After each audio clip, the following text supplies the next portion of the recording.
Toxic ആയിട്ടുള്ള ആൾക്കാരെ നമുക്ക് എങ്ങനെ ഡീൽ ചെയ്യാമെന്നുള്ളതാണ് ഞാൻ പറയുന്നത് കേട്ടോ. എന്ന് വെച്ചാൽ അവർ പറയുന്നത് എന്താണെന്നും അവർ നമ്മളോട് ഏത് പെരുമാറ്റമാണ് കാണിക്കുന്നതെന്നുള്ളതും നമുക്കൊരിക്കലും കൺട്രോൾ ചെയ്യാൻ പറ്റില്ല. നമുക്ക് എന്താണ് കൺട്രോൾ ചെയ്യാൻ പറ്റുന്നത്?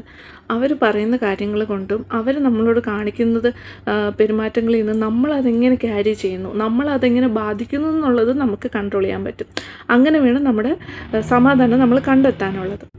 പക്ഷെ മിക്കപ്പോഴും നമ്മൾ എന്താണ് വിചാരിക്കുന്നത്, അവർ പറയുന്ന കാര്യങ്ങൾ ആർഗ്യൂ ചെയ്ത് നമ്മൾ ജയിക്കുന്നതിൽ കൂടെയാണ് നമുക്ക് സമാധാനം കിട്ടുന്നതെന്ന് വിചാരിക്കും. പക്ഷേ അങ്ങനെ ഒരിക്കലും സമാധാനം കണ്ടെത്താൻ പറ്റത്തില്ല. അത് പ്രത്യേകിച്ച് ടോക്സിക് ആയിട്ടുള്ള ആൾക്കാരുടെ അടുത്ത് നിന്ന്. അവർ പറയുന്നത് നമ്മളെ ബാധിക്കാതിരിക്കുക, ഇതാണ് ഞാൻ പറഞ്ഞു വരുന്നത്. മനസ്സിലായോ?